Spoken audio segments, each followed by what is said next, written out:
안녕하세요. 토마토 토익 김익겸 강사입니다. 오늘은 3월 적중 특강을 시작해 보겠습니다. 네, 파트 5부터 시작해 보겠습니다.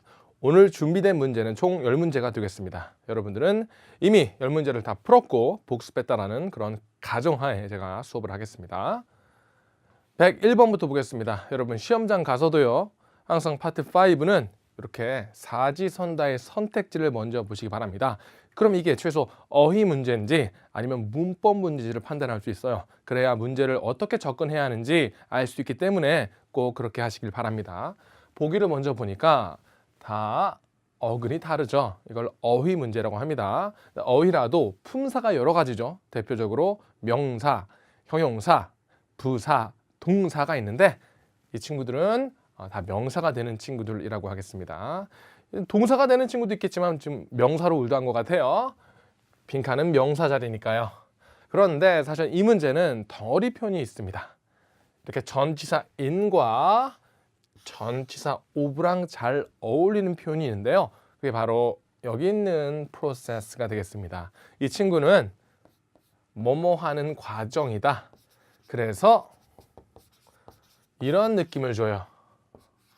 뭐뭐 하는 중간이다. 뭐뭐 하는 중이다. 마치 진행형의 느낌을 주는 전치사 덩어리 표현이 되겠습니다. 이거는 그냥 통째로 암기하는 게 더 효율적일 것 같아요.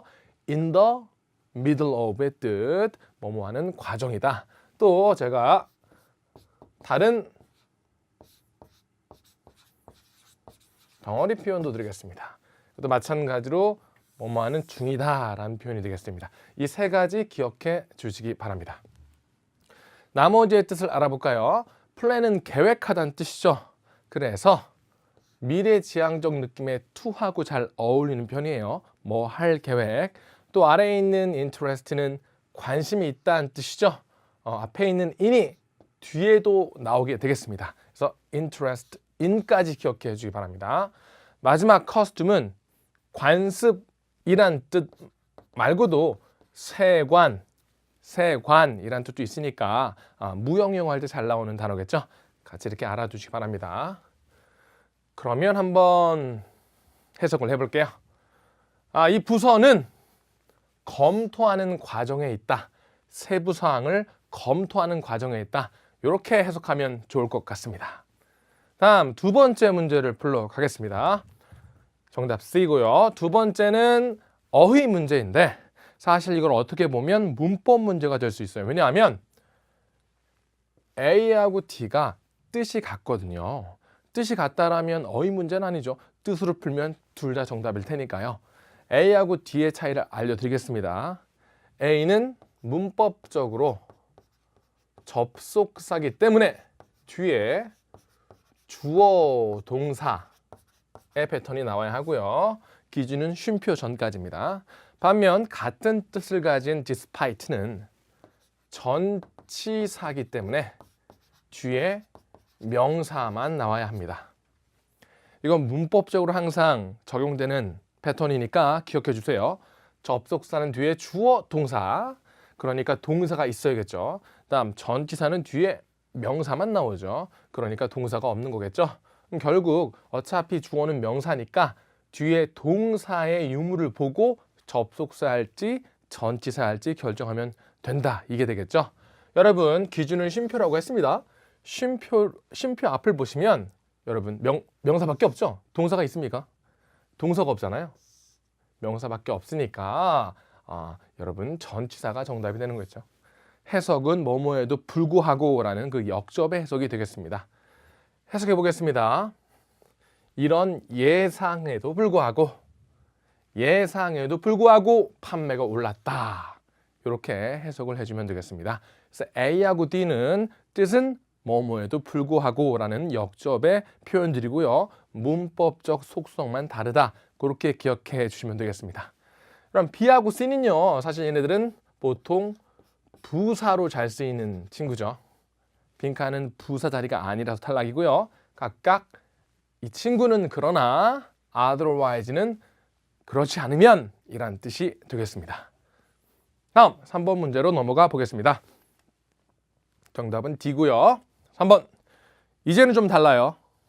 어근은 다 같은데 뒤에 있는 꼬리가 다 다르죠? 이런 문제를 문법 문제라고 해요. 이건 접근 방법이 좀 다릅니다, 여러분. 더 빨리 끝날 수도 있습니다. 일단 여러분, 이렇게 ION으로 끝나는 친구들을 우리가 명사라고 합니다.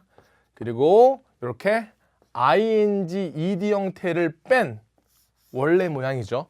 원형이죠. 이거를 여러분 우리 동사라고 판단하면 돼요. 이제부터 어떤 단어 뒤에 ING, ED 붙죠? ING, ED를 제거하면 그게 동사인 거죠. 뜻을 몰라도 우리가 품사를 가져갈 수 있죠. 다음, 여러분 ING로 끝나면 명사 아니면 형용사가 되겠습니다. 다음, ED로 끝나면 동사 아니면 형용사가 되겠습니다. 여러분 revise의 뜻 전혀 몰라도 지금 품사가 다 결정됐죠. 정말 좋은 그런 팁이죠. 그러면 이제 일단 빈칸이 동사 자리인지 아닌지 볼게요. 여러분 이미 will be라는 동사가 있죠. 그 말은 문장의 동사가 하나여야 하기 때문에 빈칸은 동사 자리가 아닌 거죠. 그래서 동사라면 다 탈락이 되겠습니다. 다음, 빈칸 뒤에 이미 명사가 있죠. 이렇게 명사가 있죠. 이거는 고용계약이라는 복합 명사가 되겠습니다. 여러분, 명사 뒤에 또 명사가 나올 수 없습니다.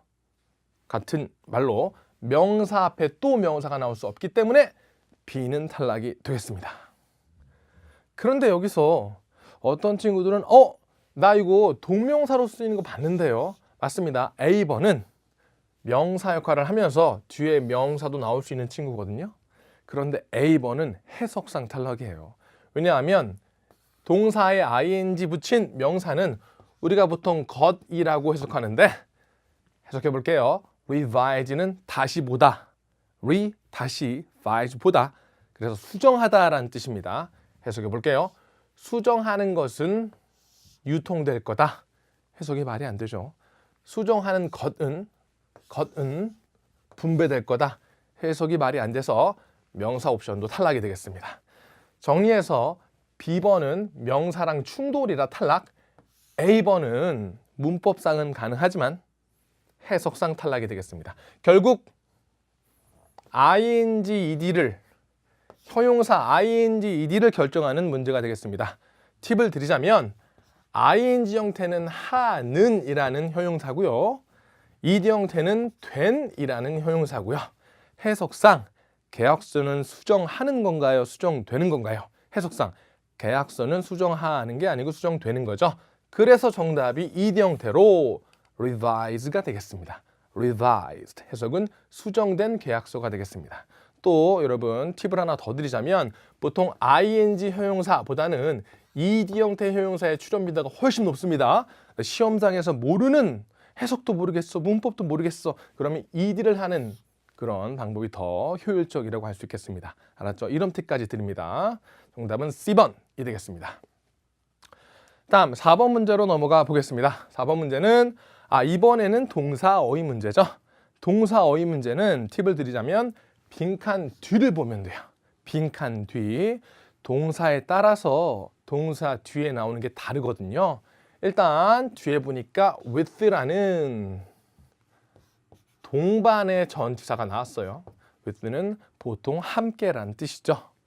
그런데 지금 A번을 보시면 여러분 레이버 보이죠? 레이버 뭐지 이거? 뜻이 이 친구가 노동하다. 그래서 일하다. 기본 동사가 되겠습니다. 또 앞에 있는 코 있죠? 코는 쉽게 설명하면 여러분 이거 혹시 아시나요? 코워커? 이게 뭐냐면 함께 일하는 사람들. 그래서 동료라는 명사가 됩니다.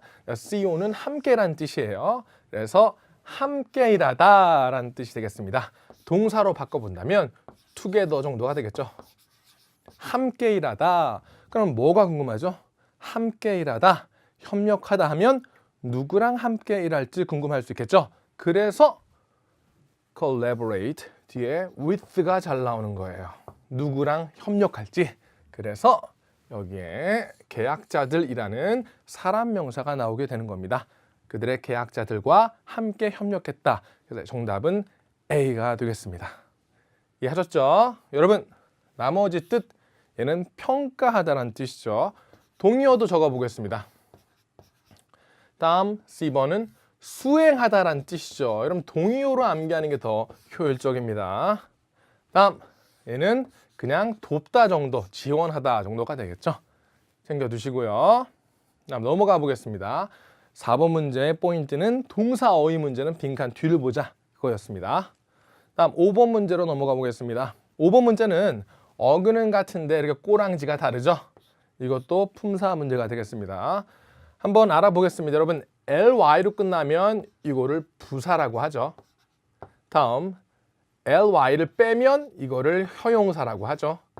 품사 우리 알아냈고요. 다음 cy로 끝나면 이거를 명사라고 합니다. 이런 것들을 다 전미사라고 하죠. 마지막 팁을 드리자면 이렇게 짧으면 동사일 가능성이 높죠. 또 뒤에 s가 붙으면 동사일 가능성이 높죠. 여러분 이미 알고 있어야 하는데 모를 때는 이걸 사용하라는 얘기입니다. 구성하란 동사가 되겠습니다. 구성하다.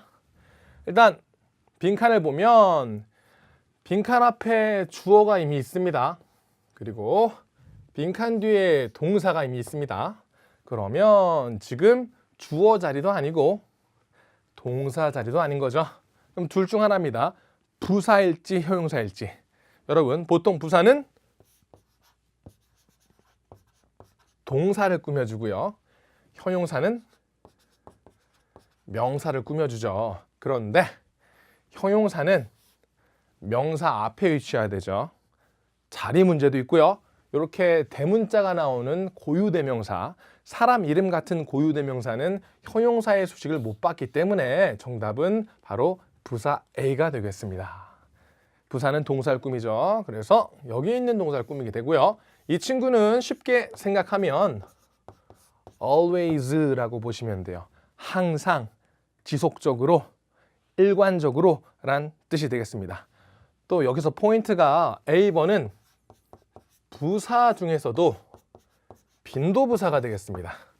횟수를 보여주는 항상인지 보통인지 가끔인지 그러한 빈도부사들이 동사 중에서도 그냥 동사가 아닌 이렇게 현재 시제랑 잘 어울리는 경향이 있어요.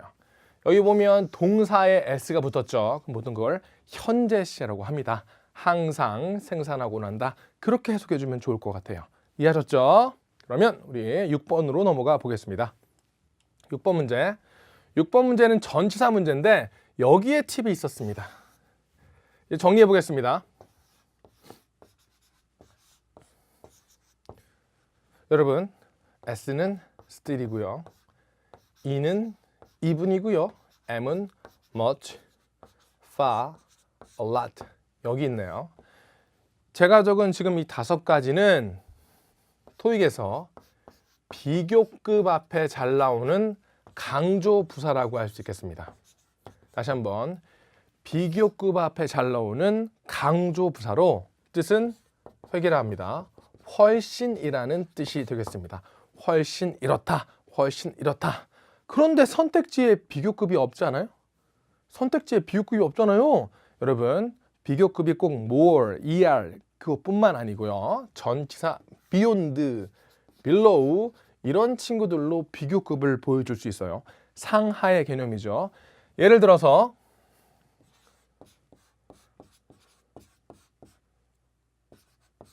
이런 식으로 beyond expectation 이거는 기대를 넘어란 뜻이죠. 기대보다 더 높다라는 비교급이죠. 다음 below expectation 이거는 기대 아래라는 기대보다 낮다라는 비교급이죠. 이렇게 특정 전치사로 만드는 비교급이 되겠습니다. 그래서 정답은 바로 D가 되는 거죠. 해석해 보겠습니다. 예상보다 훨씬 높다라는 뜻이 되겠습니다. 그래서 비교급 부사를 보고 비교급 느낌의 전치사를 고르는 문제가 되겠습니다. 또 나머지 선택지들도 중요한데 여기 보면 내 안에 뭐 있다? long 보이죠?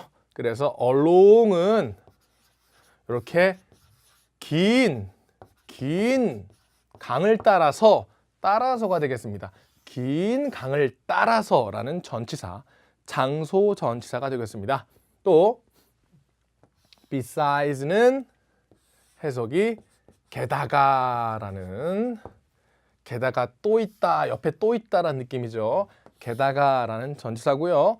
C번은 좀 중요하죠. 얘는 뭐뭐를 고려하면이라는 전치사가 되겠습니다. 알겠죠? 그러면 다음 문제로 넘어가 보겠습니다. 107번. 107번 문제는 문법 문제가 되죠. 여기 어근은 같은데 이 동사의 태나 시제나 뭐 수가 다 다른 느낌입니다. 이런 건 빨리 풀 수 있어요. 일단 보시면 여기 조동사가 보이죠. 원래 조동사 뒤에는 꼭 동사 원형이 와야 하죠. 좀 적어 보겠습니다. 이러한 조동사 뒤에는 동사의 원형이 와야 합니다. 원형이라 하면 깔끔한 모형이죠. 그런데 여기 보시면 동사에 ing를 붙였네요. 동사의 원형이 아니죠. 다음 동사의 과거 시제네요. 동사가 원형이 아닙니다. 그래서 이 둘 중 하나가 여러분 정답이 되는 겁니다. 왜냐하면 비동사도 is, am, are의 원형이고요. have도 had의 원형이고요. 둘 중 하나인데 차이점은 A번은 수동태가 되죠. 그래서 발생하다가 아니고 발생되다 이런 뜻이고요. 다음 C번 같은 경우에는 능동태죠. 수동태가 아닙니다. 그래서 발생되다가 아니고 발생하다가 되겠습니다. 이렇게 해석으로 구별하는 방법도 있지만 보통 이렇게 수동태라면 뒤에 목적어 명사가 없습니다. 반면 능동태라면 뒤에 목적어 명사가 있어야 됩니다. 구분해 보겠습니다, 여러분. 빈칸 뒤에 보면 여러분 이렇게 ly로 끝나는 친구들은 부사라고 했죠. 그러면 빈칸 뒤에 목적어 명사가 없게 됩니다. 그래서 정답은 A번이 되겠습니다. 목적어 이용으로 푸는 능동태, 수동태 구분 문제가 되겠습니다. 여기 해석을 해보면 구매 영수증이 발행하는 거예요, 발행되는 거예요. 구매 영수증은 발행하는 능동이 아니고 발행되는 수동이 되겠죠. 그래서 해석상으로도 우리가 A를 잡을 수 있게 되는 거죠. 능동태, 수동태 그런 개념도 보게 됐습니다. 다음 8번 문제로 넘어가 보겠습니다. 8번 문제도 그냥 문법 문제죠. 여기 보시면 어근은 같은데 꼬랑지가 다 다릅니다. 일단 NESS는 명사를 만드는 전미사죠. 다음 여러분 이 친구는 형용사가 됩니다. 왜냐하면 이렇게 EN을 붙이면 동사가 되거든요. 보통 형용사에 EN을 붙이죠. 예를 들어 볼게요. sure, 확실한이란 형용사죠. I'm sure 이렇게 얘기하죠. 여기 EN을 붙이면 얘는 확실하게 만들다 라는 동사가 되죠. 이렇게 형용사에 EN을 붙이면 동사가 되게 됩니다. 또 여러분 D번은 형용사죠. 네, 여러분 B번 보시면 ER이 붙었어요. 이렇게 형용사에 ER을 붙이면 비교급 형용사가 되겠습니다. 품사는 똑같다는 얘기죠. 결론 A는 명사가 되고요. C는 동사가 되고요. D는 형용사고 형용사에 ER을 붙여도 여전히 형용사다. 품사 문제가 되겠습니다. 그럼 빈칸 앞에 보시면 여러분 이건 다 아시죠? 관사라는 거죠. 관사 뒤에는 꼭 뭐가 나와야 되죠? 관사 뒤에는 꼭 명사가 나오는 법칙이 있습니다. 정답은 밝기를 조절하다. A가 되겠습니다. 근데 여기서 조심할 게 하나 있어요. 실제 시험 문제로 나왔던 건데 bright는 분명 형용사라 했습니다. 그런데 여러분 여기 EST를 붙여볼게요. 그러면 최상급으로 얘도 마찬가지로 형용사가 되겠습니다. 형용사에 ER을 붙이고 EST를 붙여서 비교급 최상급으로 바꿔도 여전히 형용사이기 때문에 여러분 헷갈려하는 친구 있어요. 왜냐하면 빈칸 앞에 더가 보이죠? 최상급 앞에 원래 더가 잘 나오니까 학생들이 더를 보고 와 최상급이다 이게 정답이다 라고 하는 친구가 있는데 빈칸은 무조건 여기는 adjust라는 동사에 목적어 명사가 있어야 되는 자리이기 때문에 형용사인 여러분 B번 brightest 최상급이 나와도 탈락이란 얘기죠. 조심하세요. 최상급 앞에 더가 잘 나오지만 빈칸은 명사 자리이기 때문에 최상급 형용사는 탈락이 된다. 이해하셨죠? 그래서 품사 문제를 정복해 봤습니다. 다음 9번 문제로 넘어가 보겠습니다. 9번 문제는 오랜만에 어휘 문제가 나왔네요. 그런데 이것도 정말 빨리 끝낼 수 있는 방법이 있습니다. 여러분 여기 보이죠? it is라는 친구 보이죠? 한번 정리해 보겠습니다. 그건 중요해.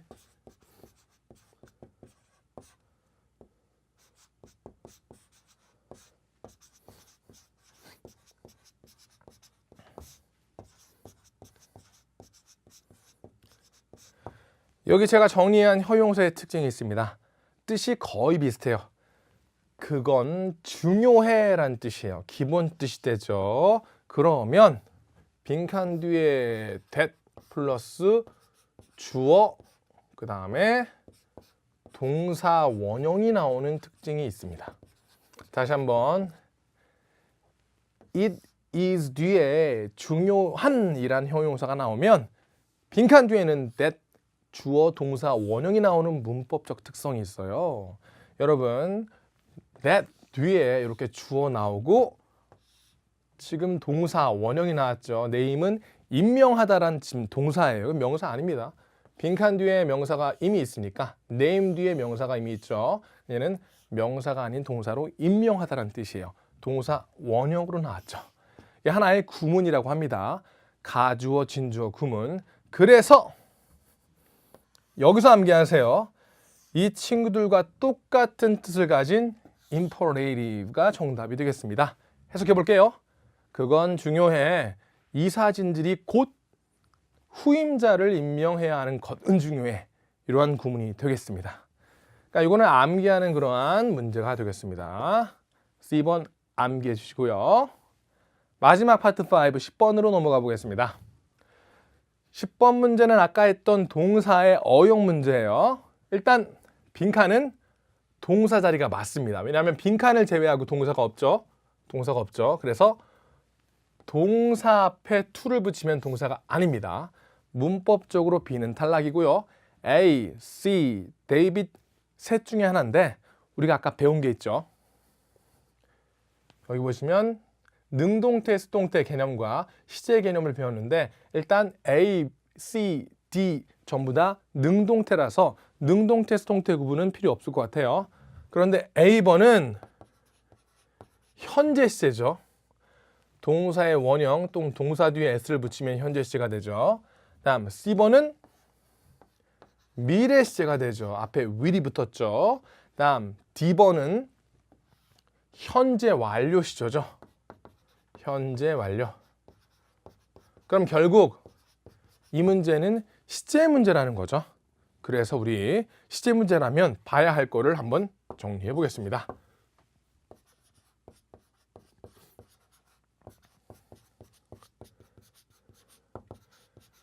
그럼 이제부터 선택지를 보니까 동사는 같은데 동사의 시제가 다르다. 그러면 일단 문장 내 시간표를 먼저 보세요. 그리고 문장 내 접속사나 다른 동사를 보시기 바랍니다. 여러분 순서가 있습니다. 시제 문제라면 문장 내 시간 표현 또는 문장 내 접속사 아니면 다른 동사 위주로 봐야 하는데 여기를 보시면 문장 내 시간 표현이 여기 있습니다. 여러분 토익에서 the end of the day는 관용적으로 퇴근이란 뜻이에요. 퇴근 전에 일해야 한다 이란 뜻입니다. 퇴근 전에 일해야 한다.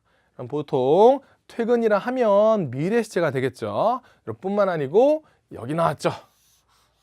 오늘 오후라고 나왔어요. 오늘 오후. 그러면 보통 느낌이 이미 끝난 일이 아니고 앞으로 있을 일이 되겠죠. 정답은 C번이 되겠습니다. 이렇게 문장 내 시간 표현을 보니까 빨리 풀 수 있었던 문제가 되겠습니다. 다음 얘는 단순대 동사 뒤에 s를 안 붙여서 탈락인 거죠. 이 친구는 이미 쭉 날아든 게 아니니까 문법상 또 탈락이 되겠죠. 해석상도요. 그러면 이제 파트 5 총 10문제를 끝냈으니까 파트 6로 넘어가 보겠습니다. 파트 6는 이런 식으로 큰 글이 있어요. 그리고 이 글에 딸려 있는 총 4개의 문제가 있습니다. 특이점, 나머지 문제는 파트 5랑 비슷한데 이 친구는 선택지가 문장이죠. 이 문장이 여러분 131번 빈칸에 들어가는데 4개의 문장 중에서 어떤 게 가장 좋을지를 결정하는 문제인데, 이때 보통 여러분 지시어나 연결어나 그다음에 시제 흐름 정도를 보면 거의 풀 수 있다고 보시면 돼요. 아니 무슨 말이야? 지시어는 보통 대명사죠. it이나 them이나 그런 대명사가 보통 지시어죠. 연결어는 보통 접속사죠. 그러나, 그래서 이런 친구들이 바로 연결어죠. 시제 흐름은 윗문장과 아래 문장을 보면 됩니다. 윗문장이 과거라면 그 아래 문장은 갑자기 미래가 될 수는 없잖아요. 그리고 흐름까지 보면 완벽하게 풀 수 있다는 얘기죠. 그러한 문맥 문제가 31번이고요. 나머지는 파트 5 풀듯이 풀면 됩니다. 일단은 그래요. 같이 한번 풀어보겠습니다. 문맥 문제부터. 여러분 131번으로 이 문단을 시작하죠. 그래서 뒷문장부터 보겠습니다. 여기 보면 선발된 지원자들은, 그러면 이거는 지원서를 제출한 이유가 되겠죠. 선발된 지원자들은 일주를 쓴다. 더욱더 개발하는데 일주를 쓴다라는 얘기가 나왔습니다. 그럼 빈칸에는 선발되기 전에 얘기가 나와야 할 것 같아요. 그리고 여러분 윗문단을 보면 윗문단은 우리가 이제 지원서를 받겠다라는 내용이 나왔습니다. 지원서를 받겠다.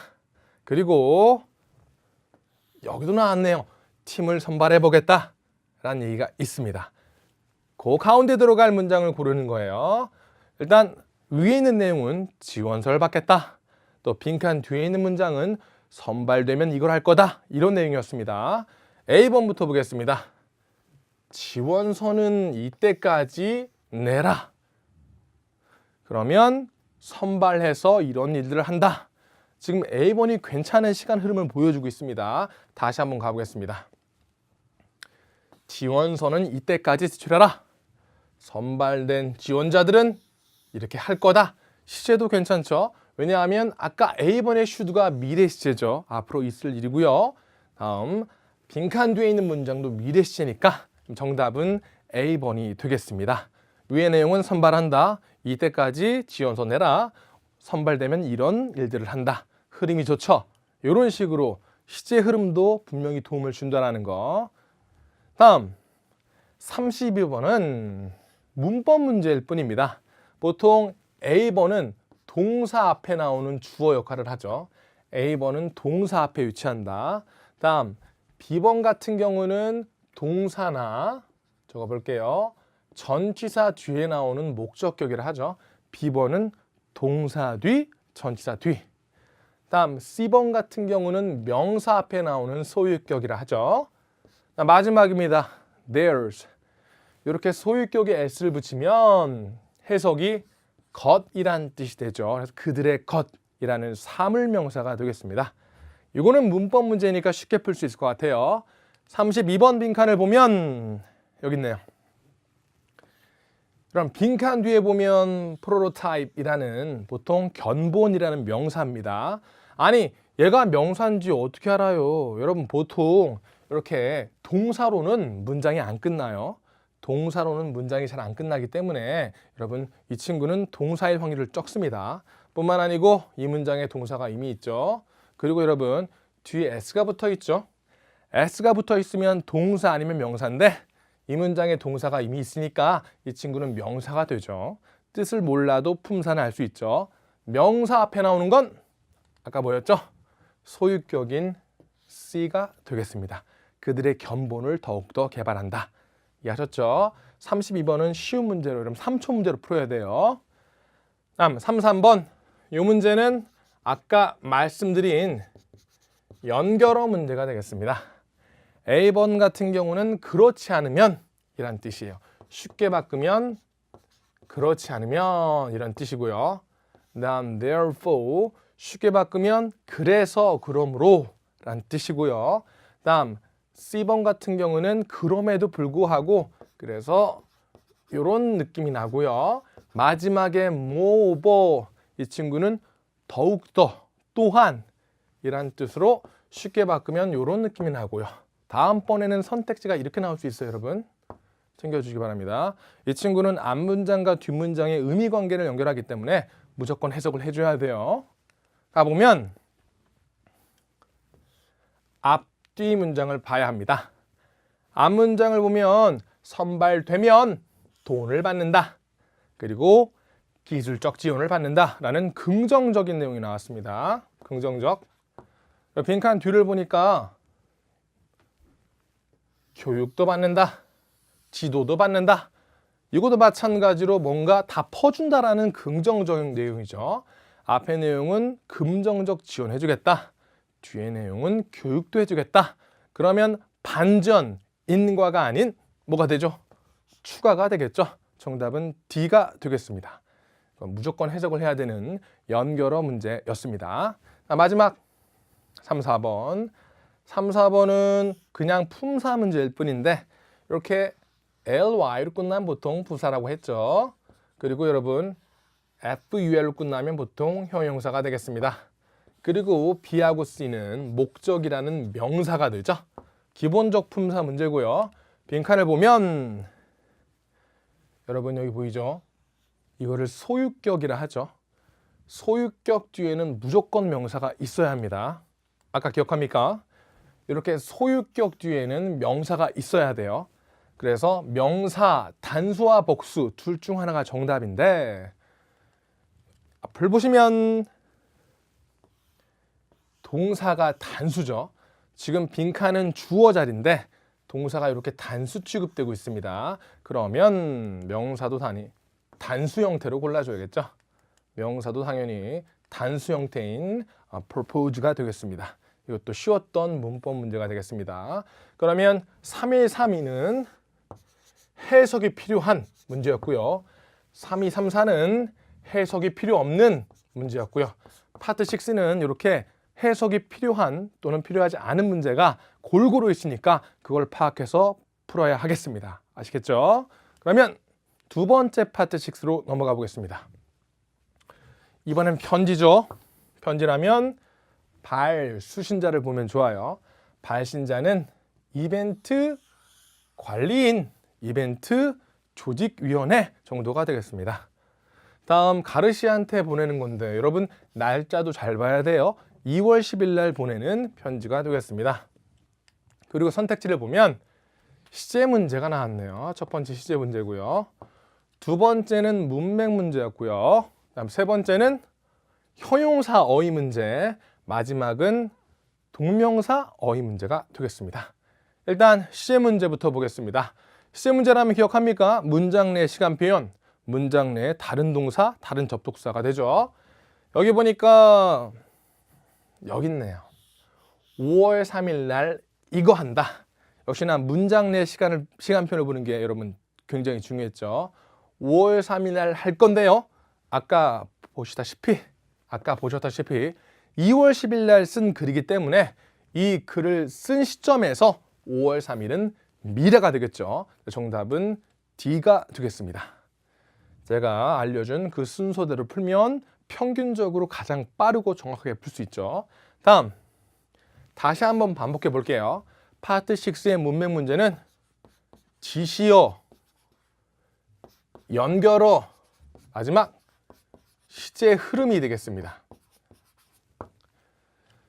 이 문장이 여러분 36번이니까 여기 들어가죠. 그러면 앞뒤 문장을 먼저 보고 결정해야 되는데 정말 중요한 게 하나 있었어요.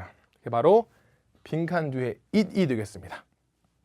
그건 같이 일어날 예정이야. 여러분 이 코는 함께 일어난다 이런 뜻이죠. 그거는 쇼핑데이랑 똑같은 날에 있을 거야 라는 뜻입니다. 그러면 빈칸에는 그게 뭔지 나와야 돼요. 그거는 이 행사와 같은 날이다. 그러면 그것도 행사일 가능성이 높겠죠. 빈칸에 들어갈 문장은 분명 무언가 개최할 수 있는 행사가 있어야 한다는 얘기입니다. 알겠죠? 여러분, 많은 학생들이 A번을 했을 거예요. 나는 이벤트 조직위원장이다. 그거는 이때 일어날 거다. 그런데 A번이 완벽히 틀렸다는 건 아니에요. A번보다는 C번이 좋을 수밖에 없는 게 C번의 주가 뭐죠? 이 이벤트는 매해 있는 거다라는 단수 이벤트 명사가 나왔죠. 그리고 그 이벤트를 대신 받는 대명사가 바로 빈칸 뒤에 it이 있었죠. 흐름도 좋습니다. 이 이벤트는 매해 이 장소에서 발생한다. 그리고 그거는 요거랑 같이 열릴 것이다. 일정이 2번 연속으로 나왔던 그런 문장이 되겠습니다. 그래서 베스트는 C가 되는 거죠. 이해하셨죠, 여러분? 다음 37번은 효용사 어휘 문제인데 효용사는 명사를 꾸미게 되죠. 명사로 한번 넘어가 보겠습니다. 명사는 여러분 맨 마지막 명사를 잘 봐야 돼요. 워터컬러보다는 페인팅스가 더 중요합니다. 그림이란 뜻이죠. 합쳐지면 수채화란 뜻인데 어쨌든 이 그림이죠. 어떤 그림이 될까요? 당신이 당신의 이런 그림을 판다. 당신이 당신의 이런 그림을 판다. 그림과 어울리는 거는 긴 그림. 이상하죠? 다음 자신 있는 그림. 왠지 C번이 정답 같은데 C번은 보통 사람과 어울리는 형용사가 되겠습니다. 나는 자신 있어 이런 식으로요. 그래서 C번도 탈락이고요. B번을 보면 사랑스럽다. 그래서 아름다운 그림, 멋진 그림. 정답은 해석상 B가 되겠습니다. 그래서 형용사 어휘 문제는 명사를 보면 잘 풀린다라는 거. 마지막 문제가 되겠습니다. 일단 이 친구는 구매 개념이고요. 투어는 여행 말고도 견학이라는 개념이 있어요. 견학. 다음 이거는 인터뷰하는 거죠. 일단 만남의 개념이 있고요. 다음 마지막 참여의 개념이게 되겠습니다. 이 어휘 문제를 풀기 위해서 빈칸을 보겠습니다. 빈칸을 보니까 당신이 이거에 관심 있으시면 연락 주세요 라고 했죠. 이거에 관심 있다. 근데 사실 뭐 다 될 것 같은 느낌? 둘러보기 관심, 또 참여하기 관심. 그래서 좀 위로 올라가 볼게요. 원래 파트 6에서 정답이 2개 이상 나오면 더 좋은 정답을 고르면 틀릴 수도 있어요. 이게 무슨 말이야? 위에 있는 문맥과 더 적절한 걸 골라야 돼요. 빈칸만 보고 더 좋다 그러면 안 됩니다. 정답 되는 게 2개 이상 나온다면 의심을 하고 좀 더 올라갑니다. 좀 더 올라가서 여기 나왔네요. 당신이 또 한 번 참여하길 원하시죠? 내가 필요 정보를 첨부했으니까 당신이 또 한 번 뭐 하길 원한다면, 또 한 번 참여하길 원한다면, 그래서 정답은 이벤트의 부분이 된다, 참여한다. 그래서 동의어가 joining이 되죠. 이런 식으로 윗문장을 봐야 확연히 풀 수 있는 그런 문제가 되겠습니다. 예, 파트 6까지 다 풀어봤고요. 우리 파트 7에서 뵙겠습니다. 네, 그러면 파트 7을 시작해 보겠습니다. 파트 7은 독해죠. 일단 첫 번째는 단일 지문부터 시작해 보겠습니다. 여러분 맨 처음 하셔야 할 것이 이렇게 글의 속성을 확인하는 거죠. 이메일 또는 편지라면 이렇게 발, 수신자, 그리고 제목과 첨부문이 있는 경우가 많으니까 그것부터 확인해 보겠습니다. 여기 보시면 인사부서 매니저가 보내는 거죠. 그리고 받는 사람은 이름만 나와 있네요. 여기 보시면 이메일 주소가 같은 걸로 봐서는 같은 회사 같아요. 그리고 제목은 좀 두루뭉술하고요. attachment, drop list라는 첨부물도 있습니다. 이걸 보고 본문부터 보는 게 아니고요. 질문부터 보겠습니다. 파트 5, 6과는 다르죠. 질문 볼게요. 보기는 볼 필요가 없습니다. 첫 번째 질문은 이메일의 목적이죠. 사실 편지와 이메일의 목적은 초반부에 안 풀리면 나머지 문제를 풀고 나서 마지막에 종합해서 푸는 게 오히려 더 효율적입니다. 요것만 가지고 여러분 물고 늘어지면 시간이 엄청 오래 걸립니다. 이메일의 목적이고요. 두 번째는 이게 중요했습니다. 질문 내 키워드를 찾는 게 중요한데 팁을 드리자면 질문 내 키워드는 이 문장 안에서 가장 구체적 단어가 됩니다. 여기 구체적 정보는 8개월이라는 이렇게 특정되어 있는 숫자가 되겠습니다. 8개월 후에 도대체 어떤 일이 있을 가능성이 높은지, 그리고 이렇게 most likely처럼 추론 형태의 문제는 그럴 가능성이 높으면, 그럴지도 모르면, 아마도 그러면 정답이 된다. 추론 문제들은 보통 똑같은 단어가 정답이 되진 않아요. 그럴 가능성이 있으면 정답이니까. 그래서 paraphrasing, 달리 말하기가 좀 심한 편입니다. 마지막은 문맥 문제인데 이거는 마지막에 꼭 푸시기 바랍니다. 마지막. 그러면 한번 본문으로 가보겠습니다. 지난달에 토론했듯 우리가, 여러분 조심하세요. 얘는 고유대명사입니다. 이 회사를 한번 써볼게. 우리가 6개월 계약을 했잖아. 걔네들과 계속 함께하고 싶으면 이 회사겠죠. 저렴한 가격에 계약 연장도 가능해. 이런 얘기를 했습니다. 아직까지는 잘 모르겠어요.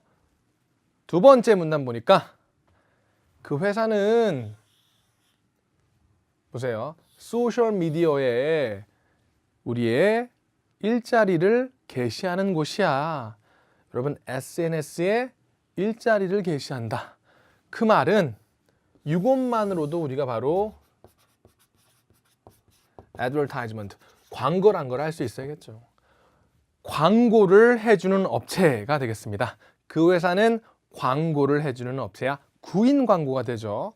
그리고 보시면 우리가 현재의 직책을 게시하라고 부탁했어. 예를 들어서 회계나 엔지니어링이나 아니면 광고의 직책을, 그러니까 광고 회사가 다른 회사의 광고 직책을 광고하는 거죠. 와, 엄청나게 광고가 많네요. 그런 내용이 되겠습니다. 그래서 많은 학생들은 이 주제 문제를, 목적 문제를 이 비본한 분 굉장히 많을 거예요. 그런데 이렇게 주제 목적 문제의 오답들은 매력적이에요. 다 맞지만 한 단어가 틀린 경우가 있거든요. 그게 바로 이 단어가 되겠습니다. 제품 광고를 토론한다. 아니 여러분, 제품 광고가 아니고요. 뭐였습니까? 구인 광고였죠. post jobs 기억합니까? 일자리를 게시하는 그런 광고 회사를 우리가 계약하자는 그런 취지의 글이잖아요. 그래서 제품 광고라는 이 단어 때문에 탈락이 되겠습니다. 어이없죠? 다음, C한 분도 계실 건데, 여러분, 편지 받는 사람에게 직책을 주는 거예요? 아니에요. 같은 회사 사람입니다. 광고업체에 관해서 얘기하는 거였죠? 편지 받는 사람에게 일자리를 주는 게 아니니까 C번도 탈락이 되겠습니다. 또 편지 받는 사람에게 광고 네가 해! 이것도 아니었죠. 그래서 A번도 탈락이 되겠습니다. 정답은 D번인데 여러분 어려운 게 아닙니다. strategy. 얘는 계획입니다. 계획을 설명하기, 앞으로 있을 일을 설명하기, 뭐에 관한 직원 채용. 여기 있네요. 바로 여기 바로 job이 되는 거겠죠. 이해하셨죠? 그래서 매력적인 오답이 많은 주제 목적 문제였습니다. 다음 두 번째, 우리는 다 필요 없고 8 months만 찾으면 됩니다. 8개월 보겠습니다. 8개월 보시면 어디 있습니까? 여기 나와 있네요. 리조트, 휴양지 공사가 8개월 후에 끝난다라는 내용이 나왔습니다. 일단 정보를 얻었으니까 보기로 가겠습니다. 휴양지가 열린다. 근데 이거 좀 애매해요. 공사가 끝난다 그랬지? 언제 휴양지가 개장한다 그랬어요? 네, 여러분 아까 기억하죠? 이 문제는 추론 문제였어요. 합리적인 추론입니다. 공사가 끝난다라면 개장한다라는 게 그냥 그대로 연결이 돼야겠죠. 너무 빡빡하게 굴면 이거 여러분 오히려 불행해지는 거예요. 공사가 끝난다. 휴양지 공사가 끝난다. 휴양지가 개장할 것이다. 정답은 A가 되겠습니다. 그래서 질문에 가장 구체적 단어 보고 찾는 문제였다라는 거, 또 추론 문제 특징까지 봤습니다. 마지막 삽입 문제는 우리가 아까 했던 파트 6의 문맥 문제처럼 이렇게 DC어 연결어는 여기에 딱히 없는 것 같아요. 그리고 이렇게 시간 흐름을 먼저 보는 게 굉장히 중요합니다. 다시 한번 삽입 문제는 이 따옴표에 삽입문부터 먼저 분석해야 돼요. 여기서 지시어, 연결어, 시간 흐름이 중요한데 일단 앞으로 있을 미래 시제죠. 미래 시제. 시간 흐름은 미래였고요. 다음 그것들을 게시해라. 그것들 앞에 있는 복수명사를 대신 받는 대명사 여기 나왔습니다. 그러면 이 문장 앞에는 꼭 게시할 만한 복수명사가 있어야 한다는 얘기예요. 그 광고회사는 그것들을 게시해야 한다. 내일까지. 그러면 이 정보를 가지고 우리 한번 가보겠습니다. 여러분 1번 앞에는 복수명사가 딱히 없었죠? 탈락이고요. 다음 2번 앞에도 복수명사가 없습니다. 보이죠? 여러분들 3번 앞을 보시면 여기에 복수명사가 나와 있죠. 나는 그들에게 그 광고회사에게 직책들을 한번 올리라고 요런 우리 부서에 있는 직책들을 올리라고 부탁했다. 그들은 내일까지는 다 올려야 할 거야. 괜찮죠? 앞에 있는 직책들을 대신 받는 앞에 있는 positions를 대신 받는 복수명사가 여기 있네요. 여기는 all 있죠. all. 그것 모두를 하면 요거 이게 되겠죠. 모두를 다 올려야 할 거야. 시제도 여러분 앞으로 그렇게 하도록 부탁했다. 그리고 미래 시제 딱 걸맞고 있죠. 정답은 그래서 C가 되겠습니다. 이렇게 싱글 패시지를 풀어봤습니다. 근데 앞으로 풀 2중, 3중 지문도 사실 이거에서 많이 벗어나진 않아요. 다만 이렇게 2중 지문은 5문제 중에 1문제 정도가 연계 문제가 있습니다. 연계 문제는 첫 번째 지문과 두 번째 지문의 정보를 합쳐서 취합해서 그는 푸는 문제가 되겠습니다. 그리고 마지막에 있는 3중 지문은 5개의 질문 중에서 보통 2개 정도가 이 5개 중에서 2개가 연계 문제가 됩니다. 연계 문제를 하면 이렇게 첫 번째와 두 번째 지문을 보고 푸는 문제, 두 번째랑 세 번째 지문을 보고 취합해서 푸는 문제 그런 게 있다라는 겁니다. 그게 살짝 어려울 수 있는데 저에게 배우면 오히려 더 빠르고 쉽게 풀립니다. 한번 같이 해보겠습니다. 다음 첫 번째 이중 연계를 보겠습니다. 메모랜덤, 회람이란 뜻이고요. 이건 이메일이죠. 일단 업무에 관해서 보내는 글이 되겠습니다. 서비스 팀에게 매니저가 보내는 거죠. 여기 보시면 여기 있는 것들이 여러분 연계가 되는 확률이 높아요. 이렇게 박스에 있거나 그러니까 표에 있는 거죠. 표에 있거나 숫자가 많거나 대문자가 많으면 연계 확률 높아집니다. 여기에는 대문자가 많네요. 두 번째는 레이날도 씨가 구독에 관련돼서 보내는 편지가 되겠습니다. 그러면 지금 보시면 다른 두 사람이 커스터머 서비스에 보내는 거죠. 첫 번째로 이 고유대명사가 도대체 뭐 하는 곳인지, 다음 두 번째로 동의어 문제죠. 동의어 문제는 문제 순서에 넣지 않기 때문에 보통 문제는 이렇게 2문제에서 3문제 봐야 되거든요.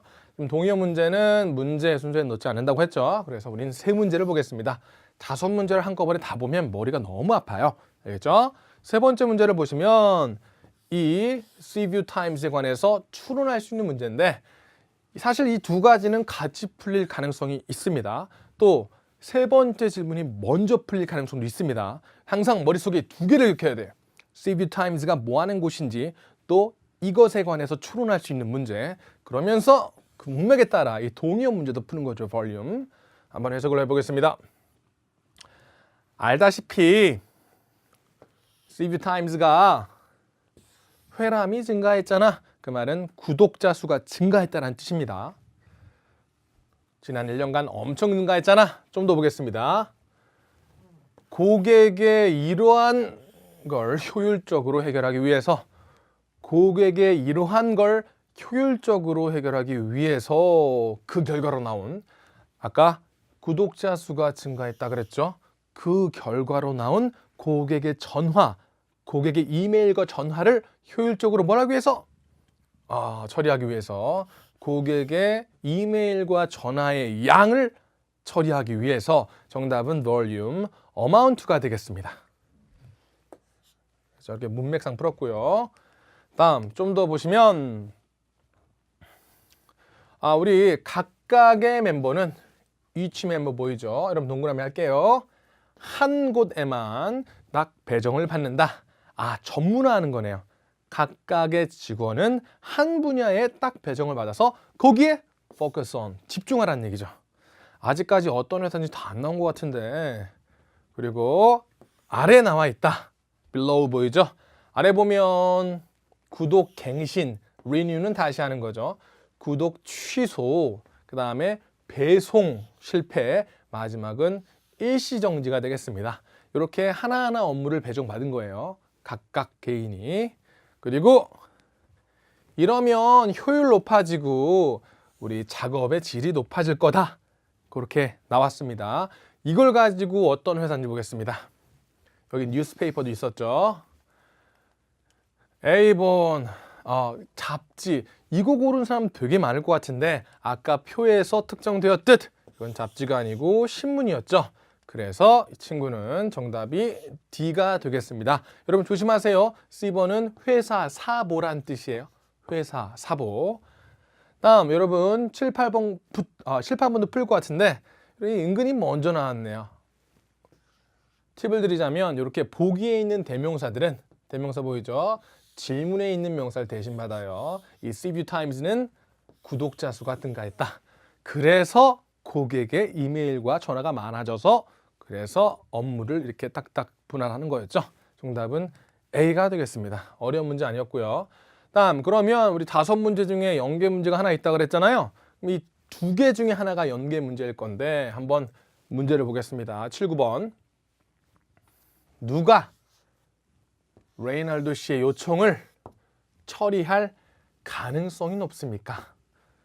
이게 연계 문제의 확률이 높은데 왜냐하면 여기에 있는 단어들, 보기에 있는 이 사람 이름들은 첫 번째 지문의 박스에 있었죠.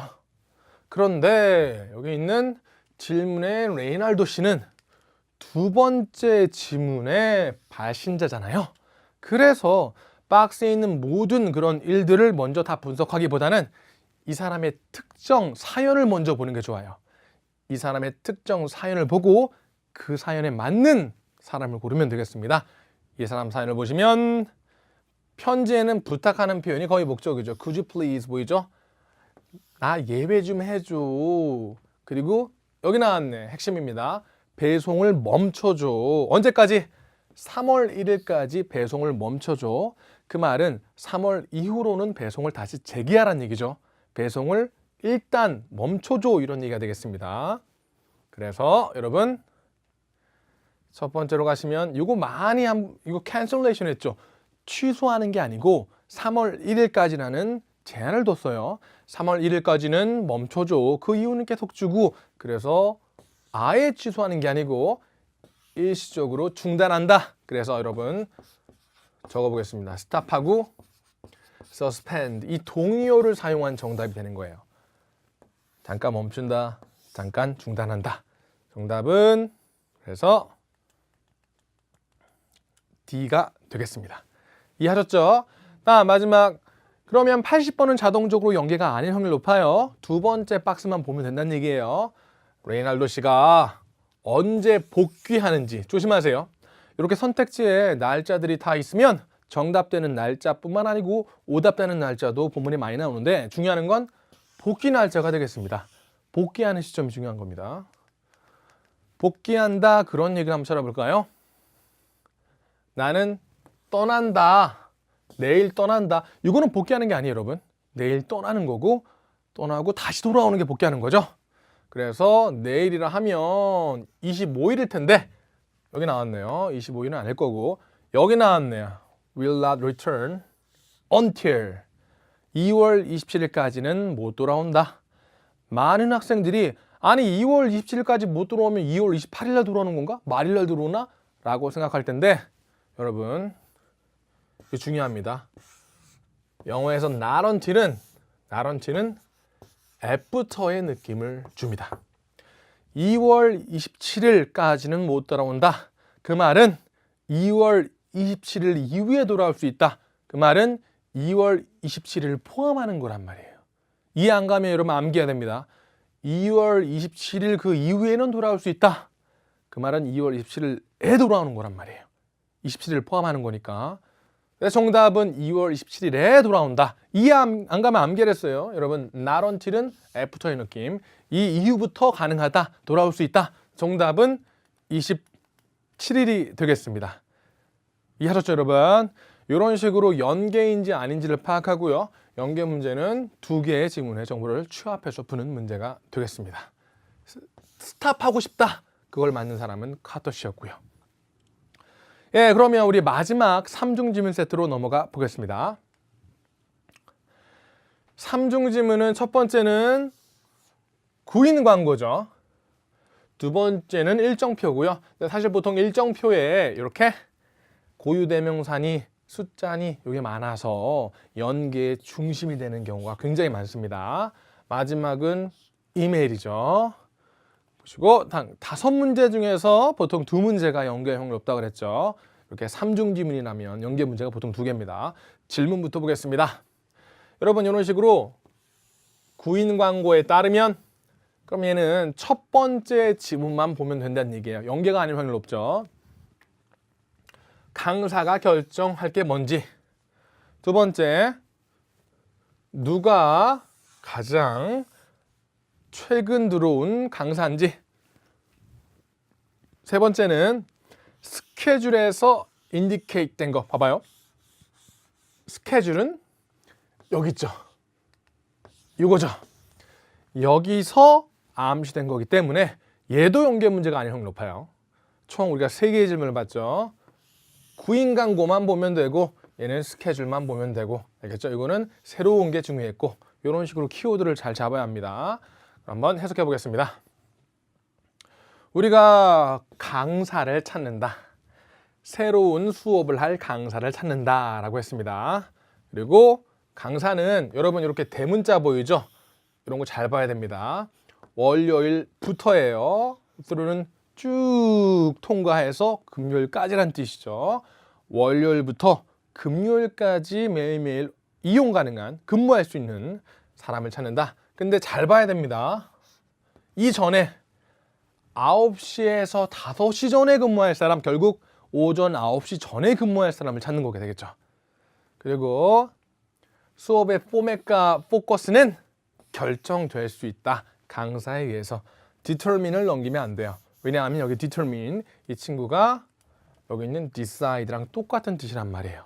방금 수업의 포맷과 그 다음에 포커스를 결정할 수 있다 그랬죠. 그래서 어떤 수업이 될지, 어떤 수업을 제공할지를 정할 수 있는 게 되겠죠. 여기 나왔습니다. 두 번째, 누가 새로운 강사고, 그 다음에 스케줄은 어떻게 암시가 되는지, 어떤 스케줄표에서 뭐가 암시되는지 좀 더 보겠습니다. 두 번째로 넘어가 볼게요. 스케줄에서 암시된 걸 찾아야 되니까. 우리가 이때 열고요. 그 다음에 달리 언급되지 않는 한 가정을 하는 거죠. 추가적으로 언급되지 않는 한은 매일매일 수업이 제공된다. 그리고 여러분 맨 아래 보겠습니다. 이런 깨알 정보를 놓치면 안 돼요. 직원들은 센터에 접근할 수 있습니다. 아이디 카드를 가지고 잘 볼 거. 그 다음에 다른 사무실로부터의 직원들도 또한 접근할 수 있습니다. 라는 내용이 나왔습니다. 이걸 가지고 우리 한번 가보겠습니다. 88번 보면 조심하세요. 학생들은 이것만 보는 친구였어요. 다른 회사의 직원들 접근할 수, 안 돼. 아까 다른 사무실 직원들, 그러니까 같은 회사의 다른 사무실 직원들도 접근할 수 있다. 이런 얘기가 나왔죠. 근데 여기서는 다른 회사잖아요. 여러분 끝까지 봐야 돼요. 다른 회사가 아니고요. 다른 회사 지점이 되겠습니다. 그러니까 이걸 뺀다면 다른 지점, 그래서 여기 있는 로케이션은 다른 사무실하고 똑같은 뜻이란 얘기죠. 이가 바로 지사, 지점, 사무실이란 똑같은 뜻이니까요. 다른 사무실 분들도 여전히 이용할 수 있다. 정답은 C가 되겠습니다. 이해하셨죠? 이게 아직 안 풀렸어요. 누가 가장 최근에 강사일지. 그거는 여러분 여기 보시고 풀어도 되고요. 안 풀리면 넘어간 뒤에 여러분 마지막에 풀어도 상관없습니다. 일단 다른 문제 풀고 나서 해결하겠습니다. 8, 9번 보겠습니다. 이메일에 따르면 코리 씨가 누구랑, 여러분 되게 쉬워요. with whom은 누구와 함께, 누구랑 전화를 했는지. 그러면 이분 이메일을 한번 봐볼게요. 이분 이메일을 보면 세 번째 박스죠. 전화했다, 연락했다 이런 얘기가 나와야 되는데 두 번째 줄에 나는 전화를 받았다. 여기 있네요. 나는 전화를 받았다. 여러 매니저분로부터 전화받았다. 그러면 이분들과 함께 전화를 한 거죠. 매니저부터의 전화를 받았다. 그래서 정답은 여기 있습니다. D가 되겠습니다. 다음, 우리 8, 7번이 아직 안 풀렸으니까 이걸 보겠습니다. 누가 새로운 강사일까? 그럼 이 이름부터 한번 찾아볼까요? 쉽게? 이 이름부터 찾으시면 여기 있네요. 여기 있네요. 그러면 이 이름만 보고는 절대 못 풀죠. 여기 있는 어떤 수업을 맡을지 또 어떤 시간에 맡을지 이걸 봐야 한다는 얘기예요. 우리 첫 번째 지문에서 어떤 얘기가 있었죠? 이런 걸 잘 보라고 그랬잖아요. 월요일부터 금요일까지 맡을 사람 총 5일이죠. 그리고 9시 전에 맡을 사람을 찾는다 그랬죠. 이 표를 보시면 월요일부터 금요일까지라 그랬습니다. 조심할 거 많은 사람들이 낚였어요. 월요일과 금요일만이란 뜻이에요. 그럼 총 이틀밖에 안 되는 거죠. 탈락이고요. 여기 보시면 아무것도 안 나와 있죠. 이게 바로 월요일부터 금요일 일정이 되겠습니다. 보이죠? 그리고 아까 9시 전이라고 했으니까 더 이른 시간인 8시가 되겠죠. 그래서 레노숙 씨가 되겠습니다. 정답은 저렇게 되는 거죠. 이 문제가 좀 어려웠는데 이런 식으로 이런 most likely가 들어가면 좀 어렵고 추론 문제가 됩니다. 새로운 강사가 누굴지, 아까 새로운 강사를 뽑는 구인 광고에서는 어떤 얘기가 나왔죠? 그렇죠. 월요일부터 금요일까지 매일매일. 그다음 이게 더 중요했네요. 9시 전에 오실 분 찾는다 그랬죠. 이 표를 보니까 9시 전은 이 두 개인데 이거는 월요일, 금요일 만이니까 탈락이고 정답은 이 두 번째 이분이 되는 거죠. 이해하셨죠? 그래서 연계 문제였네요. 연계 문제는 별표를 해볼게요. 그러면 우리가 총 연계 문제를 하나 풀었죠. 마지막 한 문제는 연계 문제라는 거죠. 보통 연계 문제가 두 개니까요. 질문을 보겠습니다. 어떤 수업이 단축될 가능성이 높을지 보세요. 이것도 마찬가지로 추론 문제가 되죠. 단축된다. 세 번째 질문을 가보겠습니다. 단축된다. 단축된다. 그런 얘기를 찾아볼게요. 여기 보시면 여기 나왔네요. Adjust the class so that it is only 30 minutes long. 30분만 되도록 뭔가 조정이 안 될까요? 30분만이라는 건 그만큼 줄여달라는 뉘앙스가 되거든요. 30분만 되도록. 근데 이게 뭔지 알 수가 없잖아요. 이게 뭔지 알 수가 없잖아요. 그럼 좀 위로 올라가란 얘기죠. 좀 위로 올라가면 이렇게 연결어 but 뒤에는 중요한 정보가 많이 나와요. 근데 그 점심시간에 하는 클래스가 1시간이나 하잖아.